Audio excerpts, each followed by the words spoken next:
உலக அனைத்துக்கும் அன்னையாக எழுந்தருளி அருள் புரியக்கூடியவள்.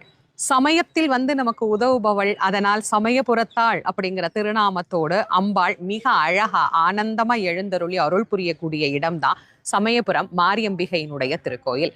இந்த சமயபுரத்துல இருக்கக்கூடிய அம்பிகை நமக்கெல்லாம் தாய் அப்படின்னு சொல்றோம், அம்மா இல்லையா? இப்போ ஒரு குழந்தைக்கு உடம்பு சரியில்லை, ஒரு குடும்பத்துல பிரச்சனை அப்படின்னா அந்த குடும்பத்தின் தலைவியா இருக்கிற அம்மா என்ன பண்ணுவா? அந்த குடும்பம் நல்லா இருக்கணும், அந்த பிள்ளைங்க நல்லா இருக்கணும் அப்படிங்கிறதுக்காக தான் கஷ்டப்பட்டு பட்டினியா விரதம் இருந்து அந்த குடும்பத்தை காப்பாற்றணும் அப்படின்னு ஒரு தாய் எப்படி நினைப்பாளோ அது மாதிரி உலகத்துக்கெல்லாம் தாயா இருக்கிற சமயபுரத்தா நமக்காக விரதம் இருக்கிறா. நாமெல்லாம் நல்லா இருக்கணும், சகல ஜீவராசிகளும் உலக அனைத்தும் மகிழ்ச்சியா வாழணும், எந்த துன்பமும் அவங்களுக்கு இருக்கக்கூடாதுன்னு அம்மா நமக்காக ஒரு நாள் 2 நாள் இல்லைங்க, 28 நாள் அம்பாள் விரதம் இருக்கிறா.